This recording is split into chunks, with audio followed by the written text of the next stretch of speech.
Hello, everyone. Today, I want to talk about the big news that just came out. And of course, it has to do with the man himself again, Jerome Powell, giving guidance directly to Congress regarding the future outlook of the economy and what that means for interest rates going forward. And of course, the headline that comes out as soon as you see this is Powell tells Congress rates will likely be higher than previously anticipated. And at this point, it's just like when is there going to be a place or a time when things go back to normal where you say you're going to do something and that's exactly what's going to happen? No, it's the whole 2022 market and the overall year was exactly that. It was the Federal Reserve saying, "Oh, we're going to try to aim for this." And then it's like way above that. And what do you do as an investor? You say, okay, let me start adjusting to this. Let me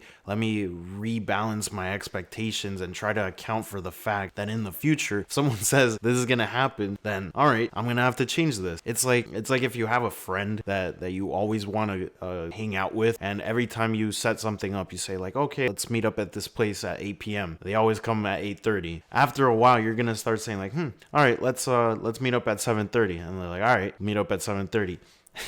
They come at 8 p.m. So it's just one of those funny things where you have to adjust your expectations and you have to say, all right, let's take this with a grain of salt and see how that goes forward. But unfortunately, this isn't a nice little fun night out for an investor. If you're looking to invest in the market, you're playing with your real money, and you're not talking small sums of change, especially if you're actually taking this seriously. So when you look at things like this and you look at what your future outlook should be for the market going forward, this is going to have a huge impact on you. And of course, you're going to start feeling a little bit more trepidatious about investing. You're going to say like, oh my gosh, are things going to be way better than I thought they were? Or are things going to be way worse? This is the key point right here. The Fed projected at its December policy meeting interest rates would need to rise to a range of 5% to 5.25% this year, though Powell's comments now suggest rates will need to eventually rise above this level. Following the Fed's February policy decision, the central bank's benchmark interest rate stands in a range of 4.5 to 4.75. 1 point, and then it's a completely different story afterwards. So it's like, what do you really expect? And it really sucks because the market is clearly taking a toll from it, even from an intraday perspective. I'm not going to go over a chart because I think it speaks for itself, but we started off pretty strong for the day, and as soon as the words come out, boom, there you go. So I think even taking a step back from that, you should just see how impactful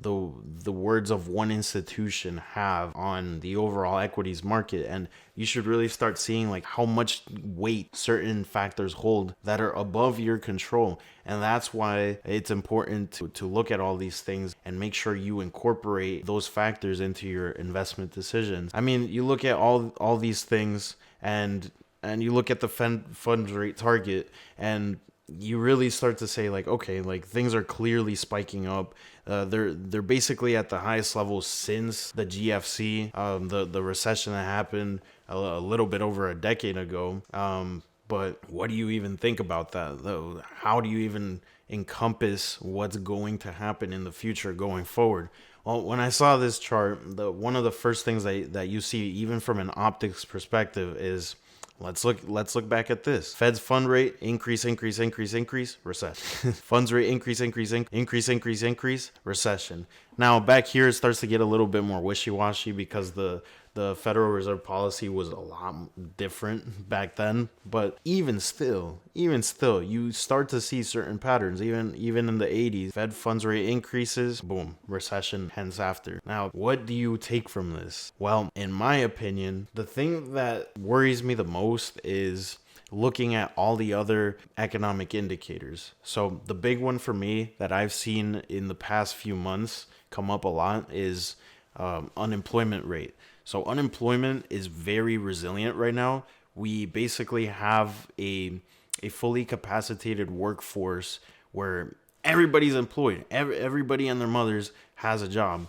Obviously, this is just from a statistical standpoint. There are obviously aberrations in certain markets, certain regions, And there's always going to be that one anecdotal standpoint. But statistically speaking, taking the data for what it is, people are very employed to a rate that is well above the target for the Federal Reserve, but also just the government and just how the economy is doing in general. So that's really, really good from a worker's perspective, from a human perspective. But also when you look from a market's perspective, it seems like there's a big inefficiency there. There's a lack of competition. And on the other hand, you look at the business side of things and you start to say, oh my gosh, everybody's employed. We can't employ more people. We need people to take jobs. Who do we pick? Where are we getting this? And that's when you start to see inflation in terms of wages, in terms of payrolls, and all that sort of stuff. So it's a delicate balance. I'm not going to pretend like I know how that works, but I do know from a market's perspective, this is pretty concerning. Why? Because even after all these drastic shifts in Federal Reserve policy, in terms of the Fed's fund rate going up in a massive way, after seeing all these tech layoffs, after seeing all the headlines in terms of all this news about, oh my gosh, calamity is coming, we are still seeing resiliency. Now, that's a good thing. I will reiterate that this is an awesome thing, but it seems to me like the only way to get a real annualized rate of inflation that is at a par level, at a standard level that is validated enough to be good in the long term at least, is to have a recession. It really seems that way. We for sure 2022 had a recession, but it seems like that wasn't enough. And it was even to the point where the government was now magically saying like, oh yeah, by the way, yeah, it's not a recession. It wasn't viable enough. And to be fair, it was short-lived, but it seems like the repercussions are yet to be had in terms of what the market is seeing. Why is this such a big issue? The reason why this is such a big issue is because asset prices have gone up in terms of stocks, at least in the S&P 500, in the past 2 months. We've seen, what is it, at least double-digit growth rates in months, just less than 3 months. We've already seen this, and it's been amazing, but it's also like, okay, like, is there a viability to this? Yes, there was a ton of downside in 2022, but what does that really mean to the market going forward? Now, I have to bring this point up, and this has to do with what the outlook for the economy is. This is the snapshot of the U.S. Treasury's yield curve. And to be honest with you, this doesn't look so great, but it's honestly what everybody is expecting and what everybody's talking about in the market, at least implicitly. Oh, recession, blah, blah, blah. All right, look at this chart from 1 month to 30 years, and you look at the risk-free rate. This is U.S. Treasuries, basically the most backed investment in the country, and definitely, I mean, I would say the world as well, at least in terms of what risk you are taking. So if you assume, at least theoretically speaking, that the US government bond is one of the most riskless investments that you can have, well, you start to see that why on earth is it that in 30 years, when I can predict the price of a stock, of the economy, of a country, of the pricing of a bond even, in 30 years, why is that less than what's going to happen in, let's say, 6 months to 3 years? And the basic premise behind saying all of this is that you can clearly tell that the yield curve is inverted. What that means is that there's way more of a negative outlook in the short term compared to the long term. Translation: there's an expectation of a recession or a big negative impactful event, whether that be in terms of the country and its foreign affairs or any other thing in between. But it's not looking good. And the thing about the US Treasury yield curve is that for some reason it gets a lot of flack for what it is. It's just a representation of what the risk-free rate in the US market is. That's all it is. And it's showing you what it's displaying over a multiple maturity perspective. And the thing that's pretty concerning about this is that more times than not, it predicts a recession. The recessions that occur are always like, oh my gosh, we never could have seen this coming. This is unbelievable. Like, this is unprecedented. And of course, you can't attribute it to being like, oh yeah, the US Treasury yield curve went down. No, it's not because of that. This is just basically the speedometer of the market that's telling you like, hey, something is up. I have no idea what it is. Maybe something is going on, but something is definitely up. Short term, it's riskier than it is in the long term to invest in the most riskless investment possible, at least on paper. The market is saying this. Of course, the market is comprised of institutions and of people, but if you believe in the invisible hand and all that magical economic stuff, well, then you can clearly get something out of this.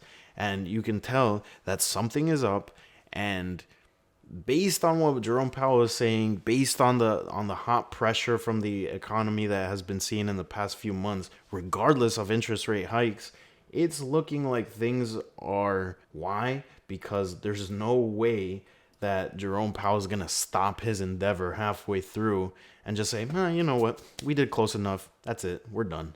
No, this is going to keep going until the job is complete. The goal is to have a 10-year annualized rate of around 2 to 3%, give or take. And when you have such high rates of inflation in the past 2-3 years, you're going to have to balance that out at some point. When you have a 10-year moving average, you're going to have to do something about it. And this is the quarterly GDP growth of the United States since 2012. And you can see here that from quarter 1, 2022, and then quarter 2, 2022, there was a consecutive decline, which means on textbook, on paper, there was a recession.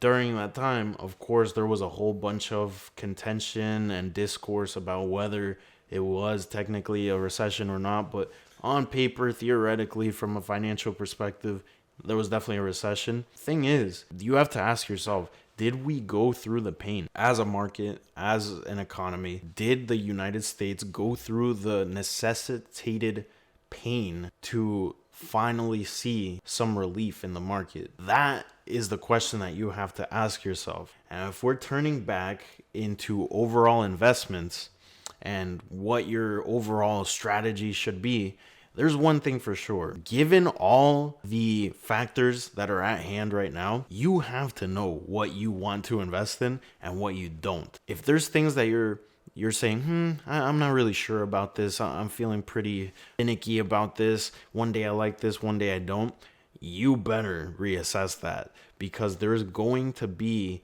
massive changes going forward that I don't think have been fully priced in. Why? Because, like I said, people say this, and then this happens. People say this, and then this happens. That means something's not priced in. There's an inefficiency in the market. We're all still trying to figure out, like, oh, is it going left or is it going right? And that's where you have the most opportunity to find any arbitrage opportunities, any inefficiencies in the market. But that's also when you can have the instance of you thinking like, oh yeah, this is completely what is going to happen. And then that does not happen at all. So yeah, it's just take it with a grain of salt, and we'll see how it goes going forward. Thanks, everyone.